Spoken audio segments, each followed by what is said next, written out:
मुफ्ती मुनीर शाकिर साहब शहीद हो गए हैं। थोड़े दिन पहले इन्होंने कहा जी कि मेरी जान खतरे में, और थोड़े दिन पहले इन्होंने बताया कि उन्हें धमकियां मिल रही हैं, और वो बताते हैं कि उनको धमकियां दी जा रही हैं कि वो अपने मौक़िफ़ के हवाले से लचक पैदा करें। लेकिन मुफ्ती साहब ने अपने मौक़िफ़ के हवाले से लचक पैदा नहीं की, और पश्तूनों की नज़र में या पश्तून नौजवानों की नज़र में उनकी बड़ी अहमियत और बड़ी वक़्त थी। लेकिन अब वो कत्ल हो गए हैं। एक धमाका किया गया और उस धमाके के नतीजे में दीवार के पास आईडी लगाई गई है, फिक्स एक बम किया गया था, और मुफ्ती साहब जब वहाँ करीब थे तो धमाका किया गया, जिसके नतीजे में मुफ्ती साहब शहीद हो गए।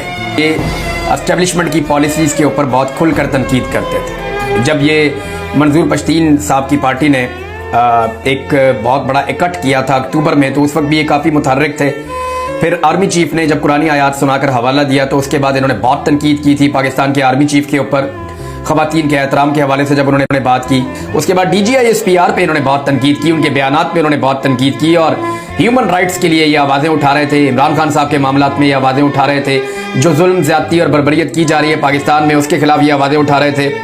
तो मुफ्ती मुनीर शाकिर साहब एक इख्तलाफी आवाज़ थे, एक इंडिपेंडेंट आवाज़ थे, और एक नज़रियाती आवाज़ थे, जो एस्टेब्लिशमेंट के जुल्म और जबर का निशाना बनने वालों के साथ खड़े हो रहे थे।